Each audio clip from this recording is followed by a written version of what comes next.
And I'm your host, Howard Klein. And okay, welcome to CRE Radio. I'm your host, Howard Klein, and I've got a video camera that zooms in and zooms out. If you get a little off balance, just let me, there it goes, just let me know.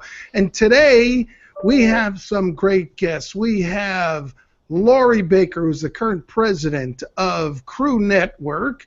We have Gail Ayers, who is the CEO of Crew Network, and you're president of the Crew Network Foundation? That's correct. Wow, I got that right. And we have Holly Niebuhr, who is also a board member of Crew Network this year. And we are going to be talking about the, what do you call it when it's 5 years? Well, a survey that they do every 5 years of where women are in commercial real estate. And Thank you, Howard. Oh, I'm sorry, I'm interrupting you, but we call it a benchmark study, and it's an every 5-year benchmark look at what's happening to women in commercial real estate across all the specialties. And there I am, corrected, which isn't the first time and won't be the last. So why don't we have the intro video, and we'll be right back.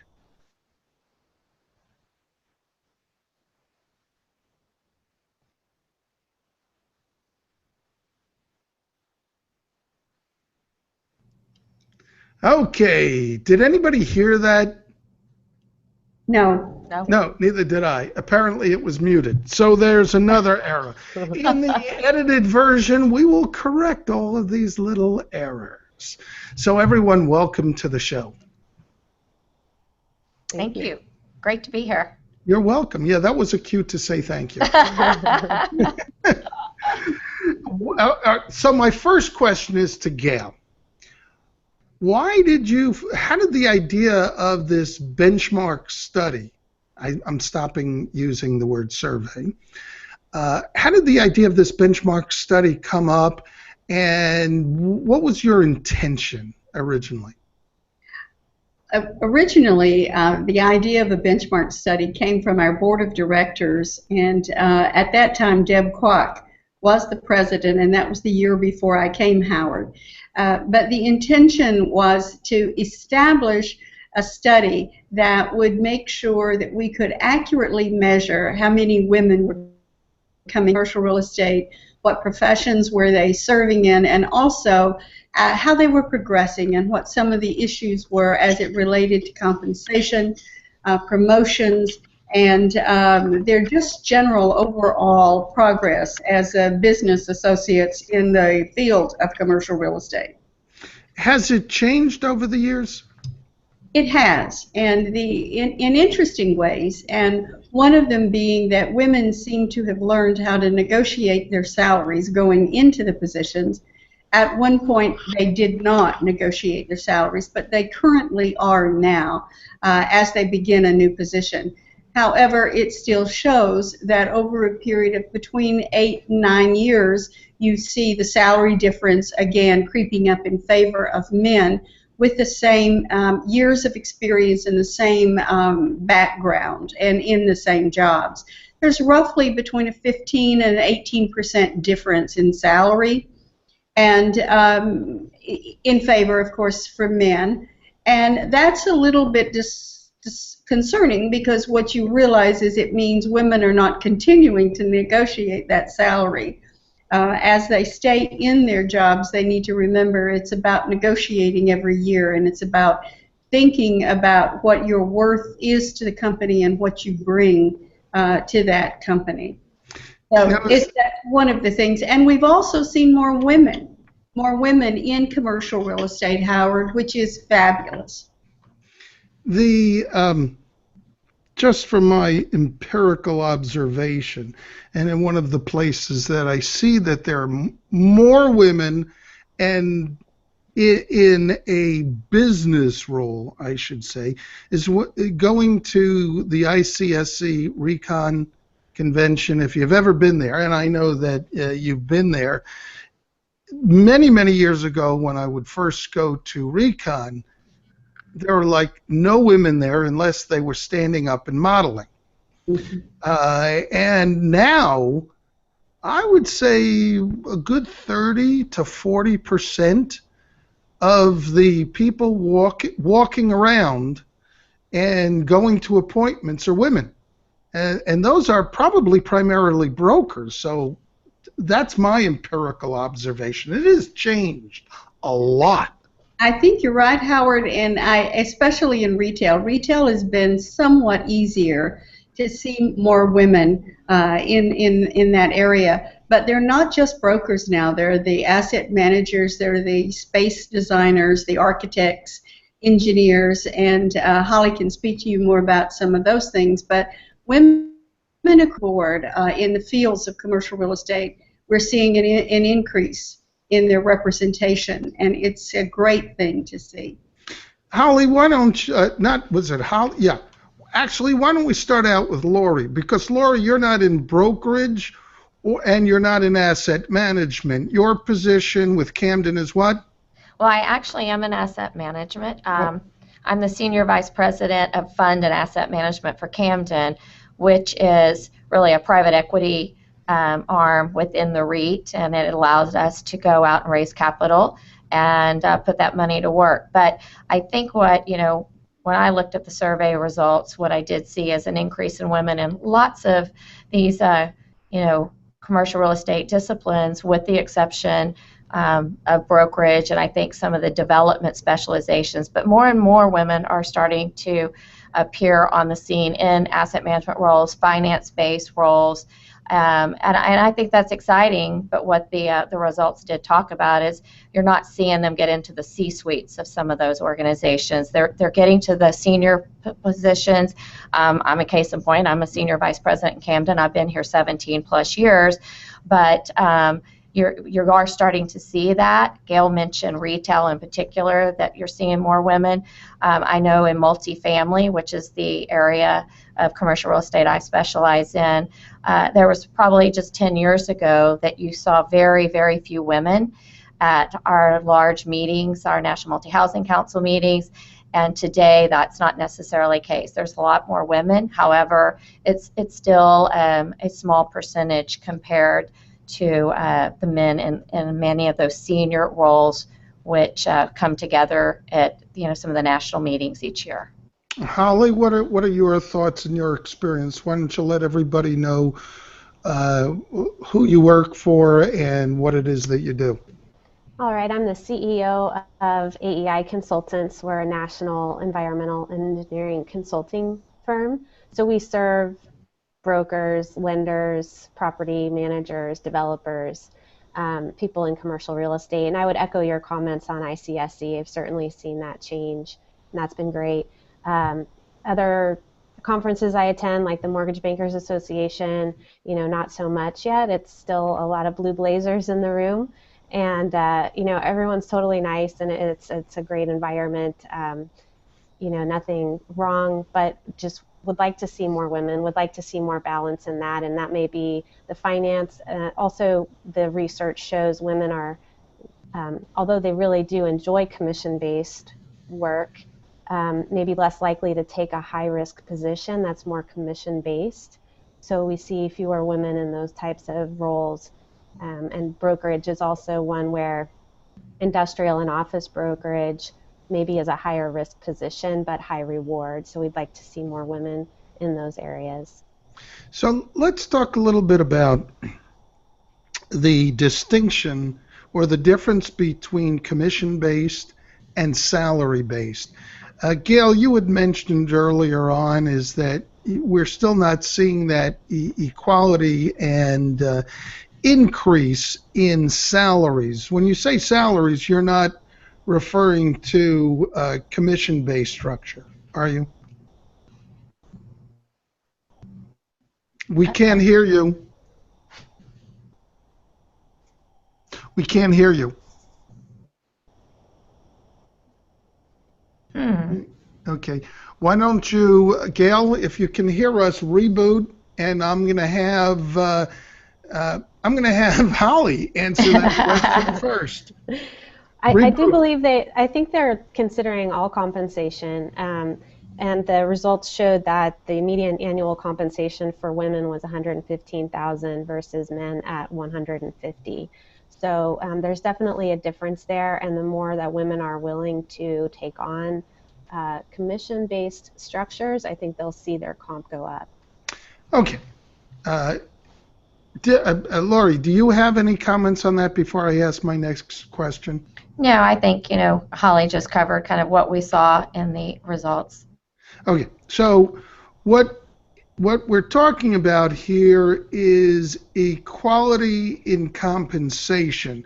But when you're talking about the 115,000 versus 150,000, that also includes that includes both salaried and commission-based, correct? I think that is correct. I think they're trying to take an average total of all the survey participants and where they see the differences in those salaries. But clearly, commission-based, it's that risk reward. They have the capacity to earn a significant amount of money, and it's just one of those things that I think that we just need to see people realize, women realize, that they're capable of engaging in those disciplines and having the benefits of reaping the rewards of their hard work, because they're going to work just as hard. But I think there is this unconscious, I don't know what you call it, but there's this sense that risk may not be achievable. And it's just been in many of those fields, there's a significant amount of men, and to enter into those even at the lower levels and get the business and see the opportunity to rise up and attain the big deals takes a lot. It takes a long time. You got to pay your dues, and I'm not as familiar with the brokerage side personally, because I'm not working in that field, but that is kind of my perception. It's what I hear and see, being friends with many individuals that are in that business. But I think we're starting to see more and more of young women moving into those roles. But you got to pay your dues. You got to get in there, and you got to create the relationships that allow you to get those deals done. And whether you're a new young female or a young male, you got to, it takes some time. And hopefully, we have environments in those firms that are, supporting the women to make those efforts become perceived as, rewarding. Because if they're going to be spending the time and then they don't have a supportive environment or mentors or sponsors for their work, then they may feel left out, and that somebody else is getting the deals and they didn't have the opportunity to. So I mean, there's a bunch of things at play, but that seems to be the one area where we're still lacking more women in those senior roles. Okay, so as I look at this, I see some dichotomy here, and this is something that I'd like to see perhaps in the next study, is a differentiation between salaried and commission. I'd really I'd be curious to see, whether or not there is pay equality in salaried positions, so that women get paid the same amount for the same work in salaried positions, because I think that's a little bit easier to measure, number one. And there may be some discrepancies there. And I think some of the places that you might see it, I know that in my early days, women predominated in property management. But I suspect that women weren't paid as much as men, even if they predominated. As a matter of fact, that may have been one of the reasons why they predominated in property management. Right. Property management is not high margin. So as a consequence, let's see if we can get the women in here because we don't have to pay them as much. I would feel pretty comfortable with that. I'm going to be careful on how I say it. I don't want to be misunderstood with that. I would be pretty comfortable with the analysis, not with what was probably going on. Well, when we get Gail back on, maybe she can share some more details on that particular aspect of the analysis. Sure. But Lori, Holly, you had mentioned about this risk avoidance. Where do you, how do you understand that there's this risk avoidance? Is it just that, women don't want to take the risk? Or is it a certain time in their life that they don't want to take the risk? Is it a combination of some or all of the above?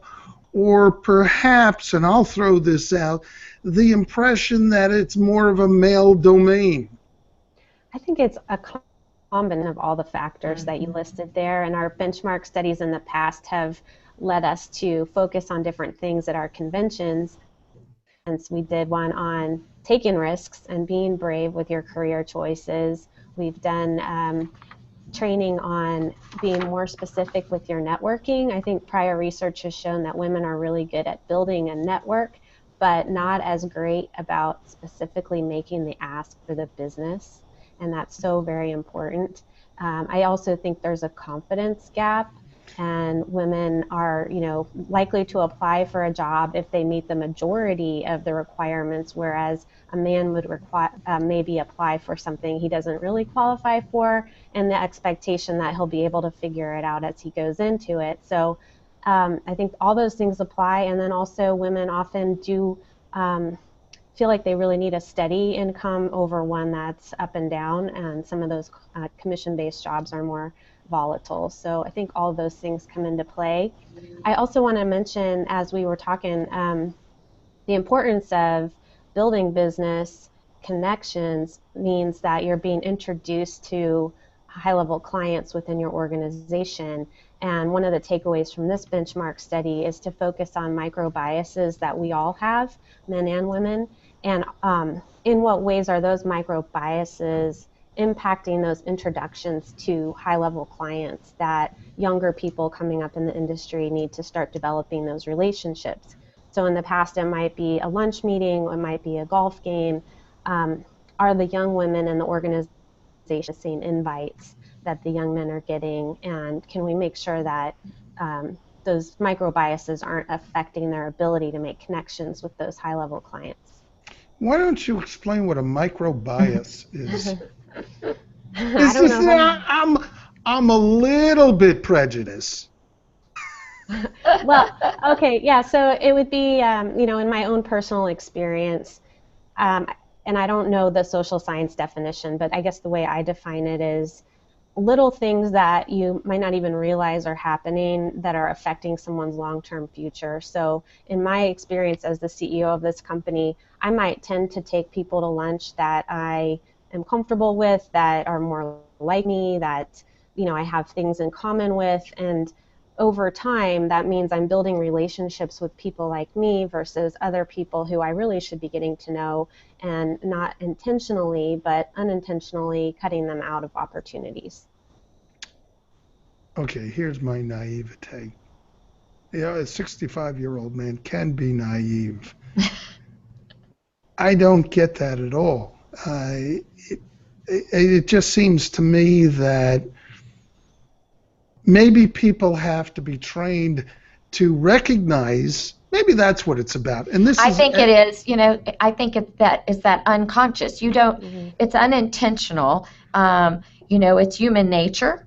And if we don't at least raise the awareness and have people become more, in tune and self-aware from themselves, how their behavior is impacting others, and the fact that, and this is something we deal with, whether it's a gender issue or just, some people call it favoritism, but, it could be perceived by others as the fact that there are relationships that are closer than others, people miss out on opportunities. So in an organization where you want to make sure that you have diversity in thinking, diversity in age, diversity in gender, we need to be, as leaders and as executives, and as we train, future leaders and train and educate in our industry, which is commercial, Cru's mission is to support the achievements of women. We have an onus to make sure that we're making the the leaders in our membership aware that those kind of behaviors can leave others out and promote those biases, again, unconsciously. And so we don't want to be a player in that same bias, behavior that has caused women in general for many years, especially in real estate and other businesses, to be kind of left out and not have the opportunity to progress in their organizations and have advancement. So really, all of this it could get very deep, and Gail's the PhD and Holly and I are not, but I can just be, if I just look at behaviors in my own organization, there is this natural tendency to hand off things, assignments, opportunities to people that who are capable of doing the job. But what we sometimes fail to miss, that those that are maybe not as big a risk takers or not have raised their hands or haven't created those networks yet could be just as capable and actually better. And so we have to, as leaders, reach out to those individuals. And then what we're saying is, as you couple that with the research findings, that with women in particular, then there may be an opportunity for us to even raise the awareness at a higher level. And I think progressive executives, they know that diversity is actually good business. Diversity with gender as well as all kinds of other, aspects. And so as more and more leaders, CEOs and heads of organizations begin to really reach out to, other individuals and not have those just biases and become aware and educate others, then we together as an industry can promote the best and the brightest, and it has nothing to do with gender or any other, aspects that could be causing people to unconsciously discriminate. Well, I'd like to thank everybody for joining us. It's been a great show, and it's. Are you teasing Gail? Since she's back on. Yeah, because she's back on. You there, Gail? Can you hear us? No, she can't hear us. Oh, well, maybe. No. All right, we're going a little bit far afield, but you've really caught my attention on this, because whatever we're talking about right now really has a much broader application, because we've got all of this stuff going on, racial tension, etc., and it's just it's something that's easier said than done, but we need training for everyone to perhaps better understand themselves and understand those micro biases. I could tell you that I am one of the most open and liberal people that I know, yet sometimes I have dark thoughts. Sometimes I react and I see something and I react and I stop myself and go, "What? You're not like that," but you know what? I don't act upon it. And unless you understand that, then you can't stop yourself from doing stupid things. And trust me, I stop myself from doing maybe 10% of the stupid things that I do. The other 90% I get to act out. You're not alone. Howard, I think the main point is it's not men versus women on this topic. It's no. All of us have unconscious biases, and women in leadership also have unconscious biases that we need to be aware of. And once you name it, it will dissipate. And it's nice to, like you said, work on identifying it, and then you realize it has no power and you can move on. Which brings up a point that I wanted to reach, is what Crew is doing. Crew spends a lot of time with women. It helps women, it helps promote women, it helps women understand. And yeah, I've heard that there are some men in some of the chapters, and out of 2,000 women, I get to see maybe 5 men at the national conference. But there's also an associated obligation, I think, which is to help train men, both men and women. You talked about women avoiding risk, And Katty Kay, in her book, The Confidence Code, talks about women are less likely to ask for a raise. They don't have the confidence to do that. Well, work on women on those things, because there's no reason not to be confident. There's no good reason. There are probably plenty of reasons, but no good reason. And men, as well as women, you need to reach out to men and say, guys, do you want the best person for the job? And do you want to keep the best person for the job? Yeah. Then you need to understand what it is that you're doing, so that when you say these stupid little jokes like you always do and you don't mean any harm, and I've done plenty of those, it has a negative effect, and it has a negative effect on performance and everything else. You know, Howard, oh, Holly, you want to go? Oh, I was just going to say that a big piece of that is making sure men have good work-life balance as well, because the survey did indicate 1 in 5 women said family or marital status had adversely impacted their career, and that to me means that they don't have necessarily the support at home to devote time to their career. So if men are able to focus on family in a more balanced way, that might free up the women to focus on their careers a bit more. And you know, I would add about the conversation as far as engaging men.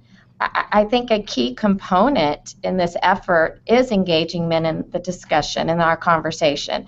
I mean, not only are men often powerful stakeholders in maintaining the status quo, but they're also in a position to confront this kind of unconscious institutional blind spots that you referenced, Howard. It's just, you know, nobody means it to be mean-spirited. It's just sometimes these are, you know, just characteristics of not being as aware.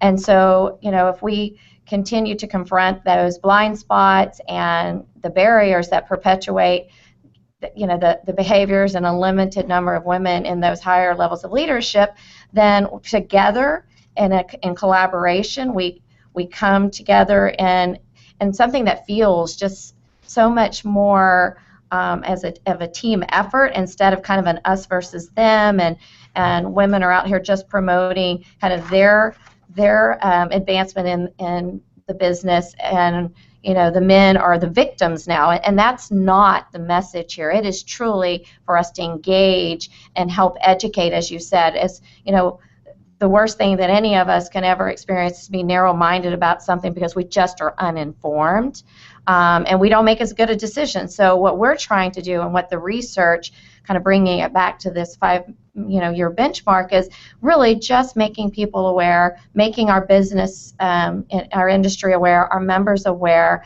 that we've made great progress, but there's more work to be done, and we need to delve into those things that we found that show work points and opportunities for improvement. But I think one of the things that's exciting about, you know, what we're hearing today, and we're discussing in our board meetings, and we're hearing at our chapter levels, is that men have a seat at this table with us. So we work together and we partner so that collectively, you know, brighter minds will prevail.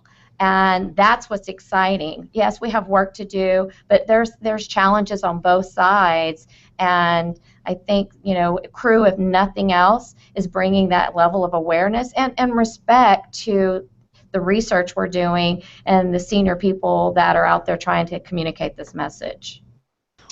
And there you go. This message is going to blow up in 5 seconds. And your assignment, if you choose to accept it, is to bring at least one man to the national convention. Have every woman who's going to the convention bring a man. I don't care if it's your husband. I bring my wife. I bring my wife because, one, it gives me an opportunity to spend some time with my wife other than home. And my wife's a working woman, and she's very productive. She makes a lot of money. And I want her to be among... I think she'll be so impressed. Well, she was there last year. Okay, well then she wants to come back. Yeah, she was in Seattle last year, and I just wanted her to be among all these incredible women. and she got to, who spoke last year? Madeleine Albright. Madeleine Albright. Oh, my wife was just so blown away by Madeleine Albright. You couldn't imagine. You couldn't imagine. So let's move on. Now, here it says men continue to outnumber women in C-suite positions. 17% of men surveyed versus 9% of women. So, how do you improve that? Holly, you want to? Is it just getting rid of the old guard? No, I think it's more than that, because the survey results also indicated an aspiration gap of fewer women even wanting to be in the C-suite, which I think is really interesting, and we don't know the reasons why, but we would like to delve into that further and see what we can tease out of that information, and see if is it that the C-suite doesn't look like it's rewarding enough? Does it look like it's too much stress? Do they not see how they could play that role their own way? There's many questions that we have about those findings, but I think it's twofold. Women have to want to be in that spot, and certainly the organizations need to realize the value that the women are bringing also.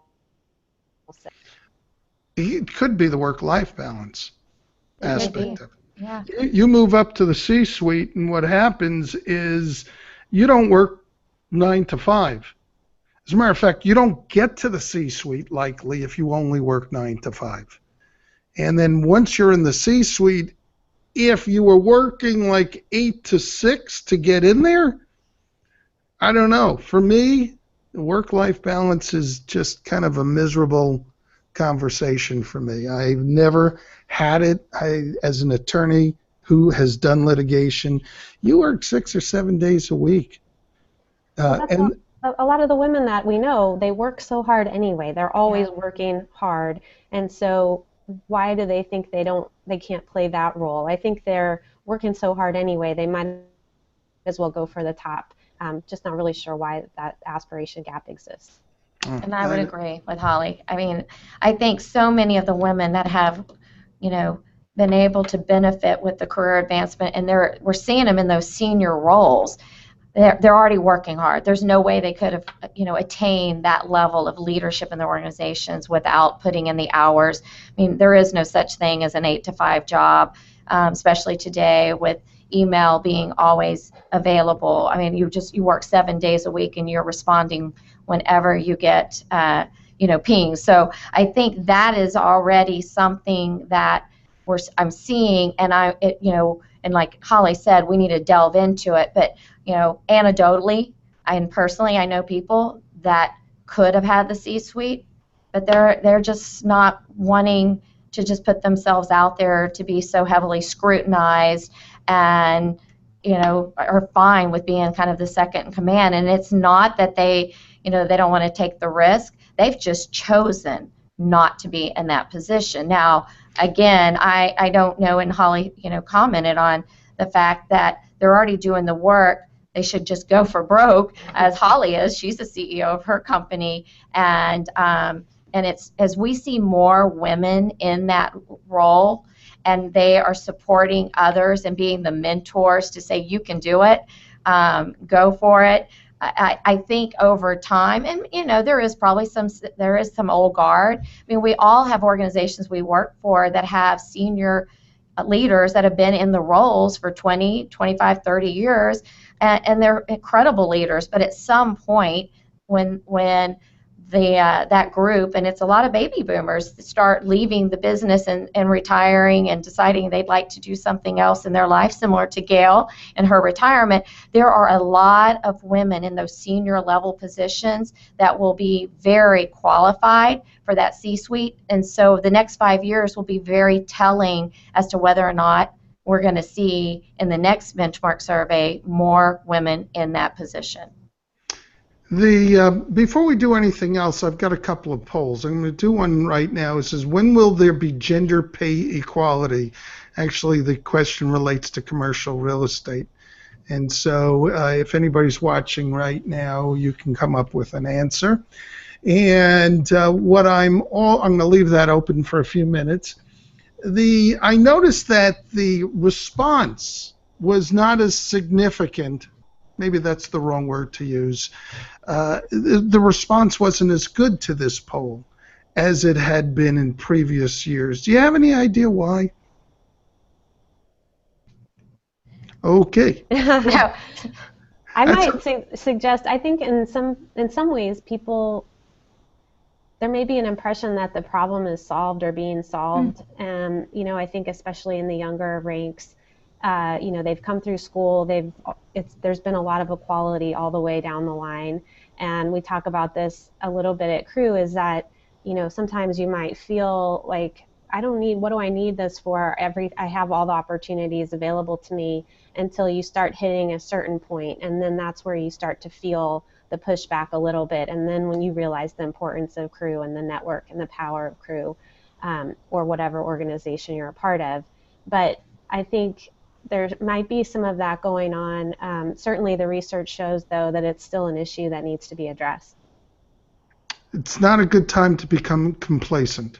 No, I would agree, Holly. I think that's exactly spot on, because, you know, having college kids myself and a daughter that just graduated and is interested in commercial real estate and now pursuing her master's in real estate, I don't think she is aware as to whether or not there's any boundaries or parameters that are going to be put on her, because right now she is, you know, in a world where there is a lot of talk about equality. There's a lot of talk about diversity in women and business, and you're seeing examples every day that I know, graduating almost 30 years ago in college, you didn't see that. You didn't have role models out there. You didn't have women writing books that talk about all of these various things that women are achieving. So they perceiving that there really isn't a big issue. And, you know, what we're trying to do is make sure that they never run into that by educating them and you know, and as Holly mentioned earlier, we've had past network conventions solely dedicated to themes such as taking risk, having an impact, owning the room, and all of those things will allow individuals to fairly compete. And again, whether it's female or male, you have to do all of those things, and you can't be complacent, as you said. You know, it's a very competitive environment at all levels, from, you know, young kids who have grown up having to compete, to getting into the colleges they want to attend, to getting their first jobs, because there's so many college students nowadays with degrees, and now feeling like they almost have to have advanced degrees. So they're already stepping into a work environment where they've had to do all of these things, and if they continue to, you know, raise their hand, jump in for an opportunity, take risk, negotiate all along their, you know, their career path, stay educated, always learn, then I don't think they will have as much of an issue. But you also have to build a network and a support system to open doors and to make sure people are championing you, because if you don't, and then there's biases out there that people don't realize, they're going to run into, you know, a brick wall at times and not understand why. That's interesting. And speaking of education, there was interesting information that came out of this survey. First of all, it appeared that more women in commercial real estate have college degrees, yet and here it says, while women's compensation increases moderately with education, men's compensation appears less related to years of education. Men with no more than a high school education earn almost as much on average as men with postgraduate degrees. Although this is a surprising finding, it is consistent with the 2010 benchmark survey. What are your thoughts on that? Holly, do you want to? Well, I think it comes back to confidence, and maybe women feel like they need to have a lot of degrees to have the confidence to achieve, whereas maybe some of the men are just charging ahead, and especially in commercial real estate and development, you know, having a vision and having the confidence to implement that vision is what it's really all about, versus a lot of letters behind your name. And Lori.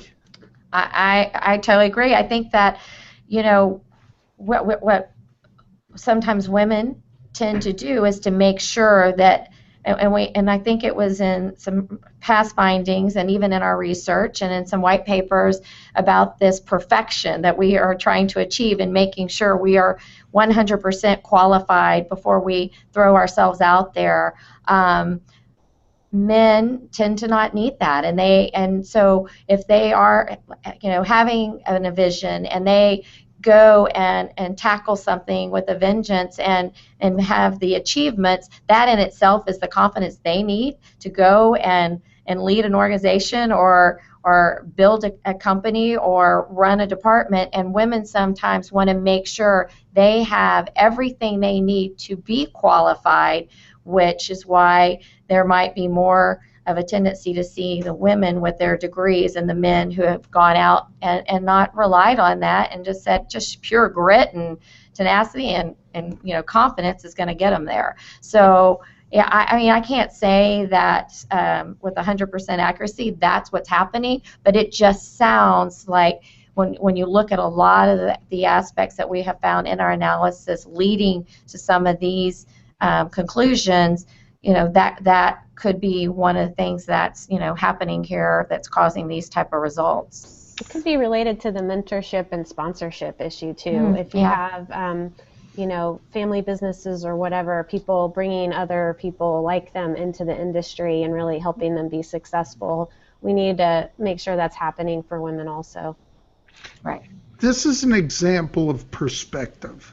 The two of you are looking at this from your own perspective, and I'm looking at it from the perspective of a guy. And it seems to me that I think one of the fallacies of this study is that it mixed up commission and salaried. And we know that there are many more men in the commissioned position. And honestly, a commissioned salesperson, but I would challenge you, because not of the leaders. Go for it. I'm going to challenge you, because that may be true in the brokerage world, but I mean, the leaders of my organization are not commission-based. I mean, the leaders of Holly's organization, male or female, you know, are not necessarily commission-based. I mean, we did the survey across all disciplines. There are only commission-based positions, such as maybe brokerage, are the ones that would skew those salary numbers and compensation with having kind of that risk reward. But all of these, I mean, we have bonus structures in our own organization. We're salary based. We are not commission based whatsoever. So, you know, I wish Gail were on the call, because this is something she really has a lot of background on, and I don't know what happened to her.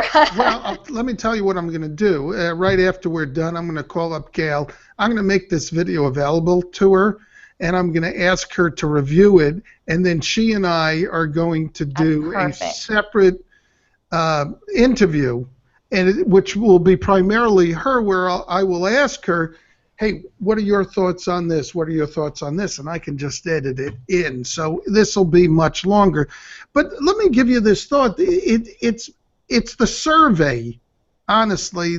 Maybe I shouldn't use the term criticizing, but I find a major flaw in mixing commission with salaried.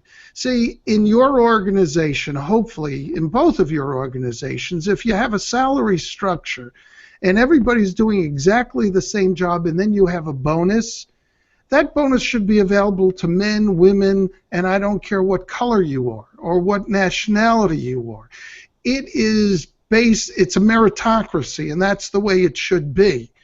But when you throw into the survey this commission structure that is different, if you're talking about brokers, a broker should be making a lot more money than a property manager, an educated, college-educated property manager who might be making $65,000 a year, and then you take this high school graduated salesperson who can make $250,000 a year, and it totally skews that information. Yeah, but they threw out the outliers, and Holly has she was much more involved with the details of the survey. But I think all the other points, I mean, we're honing in on the salary piece, and I think, you can visit with Gail, but all things being equal, there is still a difference from the 115,000 to 150,000, and that combines it all. So it really doesn't matter, and it's not skewing in the sense that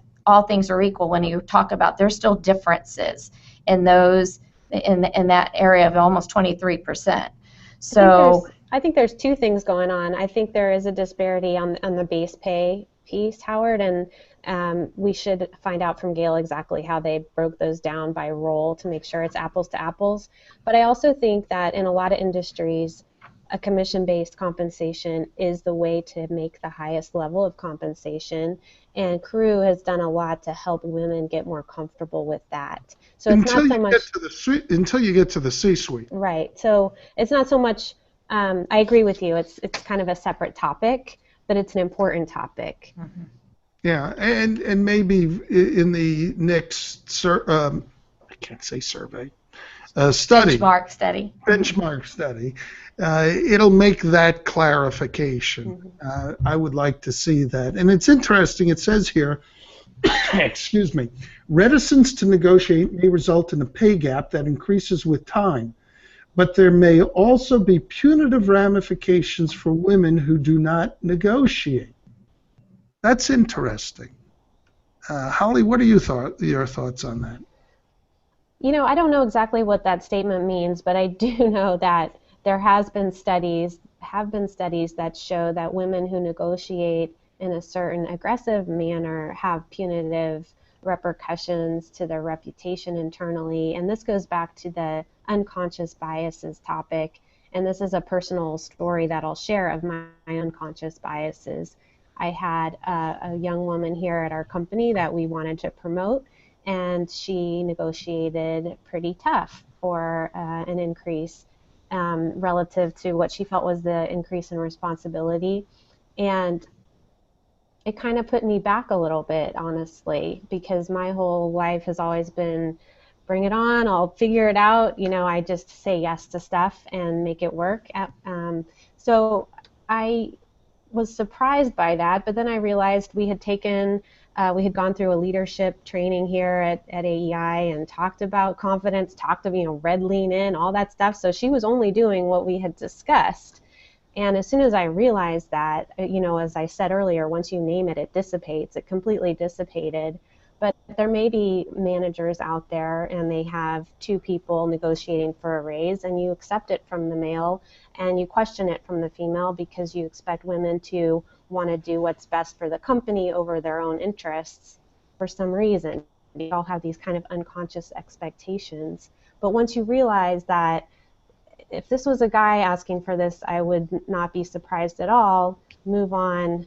It's a great request, a great conversation. Let's talk about it. That's interesting, and your response is interesting. With that being said, some people are better than others at asking for things, but I think that systemically there's probably not only reluctance to ask for a raise, I do believe that there is a confidence gap, and I believe that, if a woman asks, if a woman asks for, and you're an example of this, if a woman asks for a raise to their supervisor, who's a woman or a man, both the female and male supervisor may react the same way with those same micro biases built in. Yes. Mm-hmm. It can happen, and that's why it's important to just be aware. And I would say, too, for anybody negotiating for a raise, that it's important about what you're bringing to the table and why you think you need more compensation. And I think also some research we presented at the most recent Crew Leadership Council was for women to negotiate. If you feel uncomfortable negotiating on your own behalf, then put your mindset towards negotiating on the behalf of your family, for instance, or on behalf of other women in your organization at the same scale or same level. So you kind of take the personal out of it and say, I'm just trying to do what's right for others, and somehow that may end up and ask for what's important.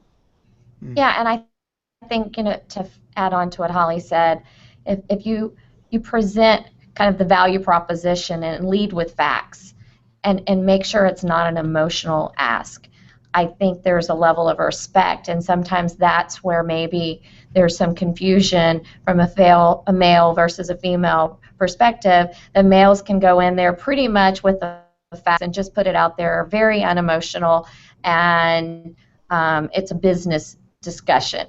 And sometimes, and I can be case in point, we got to be careful we don't lead with our emotions, and that we go in there with the same attitude. And Holly just shared that there were some ideas and kind of tips on how to negotiate it if you're uncomfortable with that. Yeah, you're there to represent all women, not just yourself, but this is what's right. This is the value I bring to this organization. These are some facts of the things I've done. And if you go in leading with that, it brings confidence, and it also lets the other person, you're not in there making this emotional plea that you deserve this and this is what's right. And then you've got to do it with with sincerity and be authentic, because there is some people that have a little more finesse, and it's like good sales and good negotiating, but you really need to be prepared when you go in there that you're capable of kind of handling whatever responses you get, because you can make that ask all day long, and if you don't get the response you were expecting, then you might all of a sudden lose it. So you really do need to be prepared. It's like any negotiation or any meeting, and I think the more women go in understanding that and what could potentially go sideways, and be ready to respond to that as well, and not lose that opportunity right then in that conversation. If they walk out and they didn't get what they wanted, they may feel less inclined to ever go back in. So just be ready with your plan A, B, and C to talk through it all. And I think the other individuals sitting across the table, whether it's female or male, are going to respect you a heck of a lot more as a result, and you'll have a better chance of getting, in the end, what you were looking for. Sounds like Katty Kay was really onto something when she wrote that book. Mm-hmm. Here's something that helps prove the points that you've both been making. As employees progress upward from entry-level positions, the percentage of female employees declines and the gender wage gap widens. Literature demonstrates that this decline is not a result of poor performance in the workplace. As men and women move up the career ladder towards the executive level, the percentage of female employees generally declines. I don't understand why. What we've been talking about is how the gender gap may widen. Maybe a level of confidence, it may be a number of other factors, but when they move up to the C-suite, I don't understand why the pay gap. And that may be part of the point. Before, when I was talking about the discrepancy in mixing up commission and non-commission, when we're talking in the C-suite, I think the commission structure becomes less relevant. And it would be surprising to me that the pay gap would widen. I don't see any reason for that. Holly? You're the CEO. So Yeah. I'm hoping that. How big is your company, Holly? We have 270 employees, 22 offices. Okay, so there were times where you're working for everybody else. Mm-hmm. Yeah, okay, I understand that. But for the most part, hopefully you're making the most money. You're the CEO, and you should be. Maybe I shouldn't ask you this question, Lori. Do you know where you sit in terms of pay scale? You don't have to tell me what the numbers are. No, I won't be. I mean, I'm a senior vice president, so I am pretty confident that my pay is equal to some of my senior vice president level. I'm in the executive group, so we have a CEO, a COO, an exec, a president, and then we have a layer of senior vice presidents. And I'm fortunate that I work for a company that I've been here 17 years, and we have a culture of promoting based on people's work and their contributions and their value, no matter what the gender is. So I work in an environment where I have the ability to work as hard as I want, and I think get equal pay to, to my peers in this company. I can tell you that's not the case in a lot of organizations. But for me, if I were to, I think, move into that next role, which would be the C-suite, then I think my pay would be equal to what the C-suite members that are male are making. But again, that is one organization which is not typical in maybe other organizations. So I do want to point out, because I just happened to see that an email popped up and I got to see just a small portion of it, but Laura Lewis was letting us know that on page 10 of the survey results, there is a comparison just on salary related to brokers. So you see that the comparison for men in brokerage alone versus the women, there is a huge pay gap there. So, earlier we were talking and you were mentioning about brokerage should be separated out, and it is on page 10 of the survey, which shows that the median for women is $132,500 for pay, and then men it's $200,000. So significant difference, 33.8% alone. The total that we talked about, which was that 115 to 150, was again across all disciplines. I think that's important. So maybe I stand corrected. As my wife will tell you, I'm very open to apologizing as compared to some No of our apologies candidates. needed. This is what's called education. Well, I'm really curious as to why, because when I think of getting a commission, the new people come in should get the same percentage, etc. Maybe, sometimes there are teams, brokerage teams, and each team has the ability to assign percentages to the higher and lower level members, and maybe within those teams they are not giving the same percentage commission, the same split. Mm-hmm. Mm-hmm. I'd be curious to find that out. To me, that would be, everybody gets the same piece of the pie depending upon where you are in it, and that would be less, but it looks like I might be wrong. So all the gray hairs, maybe they should get it darker now that I'm not as wise as I might appear to be.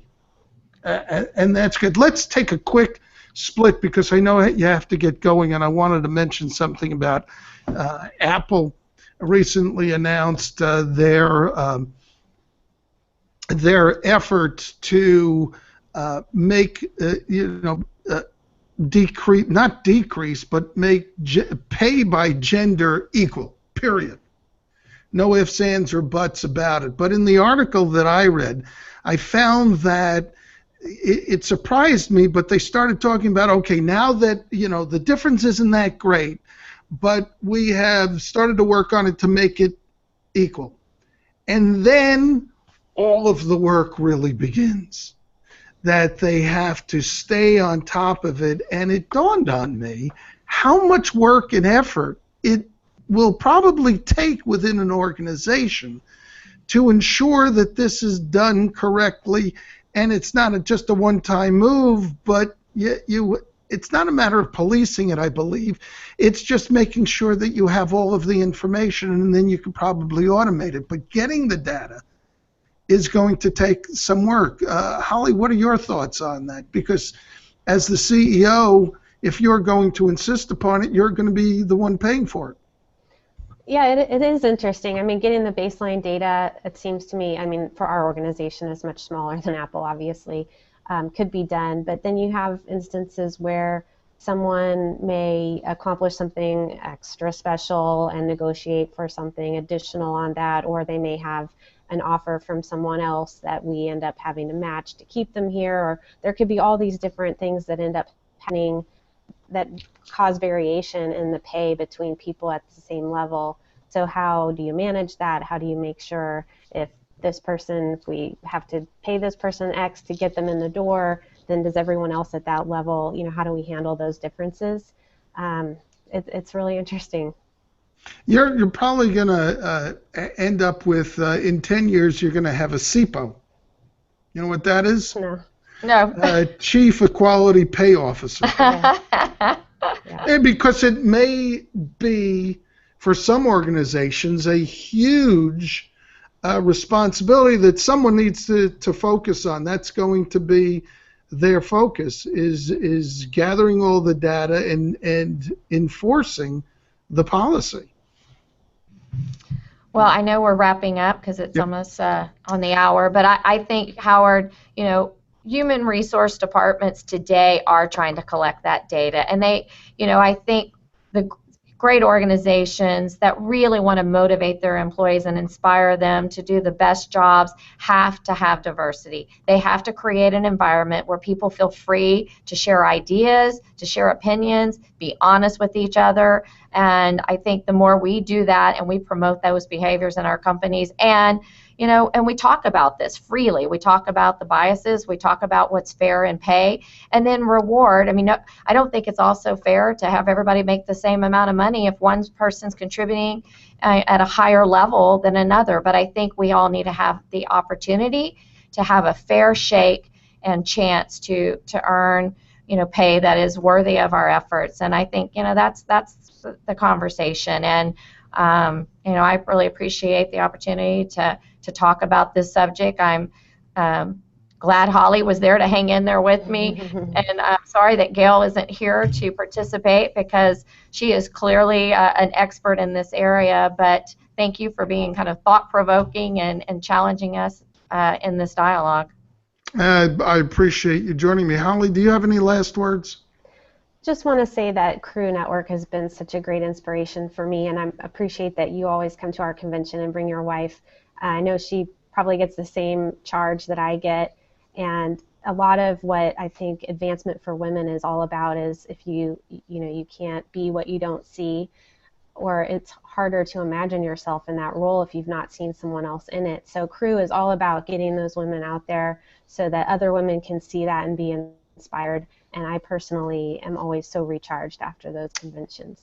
And I'd like to close with this. For quite a few years, some women have come up to me, and this has happened on quite a few occasions, where they say, well, I'm thinking about getting into real estate. What do you think I ought to do? I said, get into commercial real estate.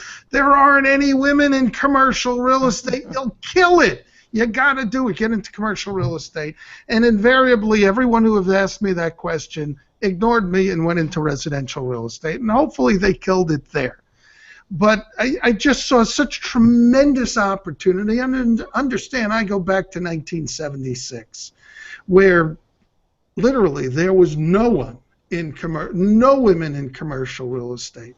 So now I am pushing for something else, and I'm saying get men into Crew. Men should go to the national conference. Absolutely, you will get so much out of it.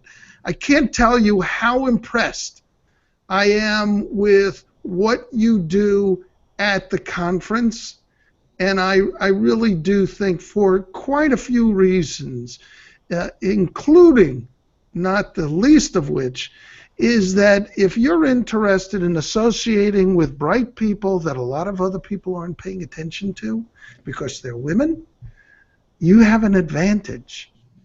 Thank you, Howard. Thank you for that endorsement. It's a pleasure kind of partnering with you, and I love to hear you being impacted by what you're seeing and being an advocate for us. So we really appreciate it at all levels within Crew. Crew has always been really wonderful to me and my wife, so I really appreciate it. And with that being said, we are done. As soon as I get off with this, I'm going to call Gail and set up a time for Gail to review this, and then she and I are going to go over. All right? Thank you so much. Thank you very much. Speak to you later. Bye-bye. Bye.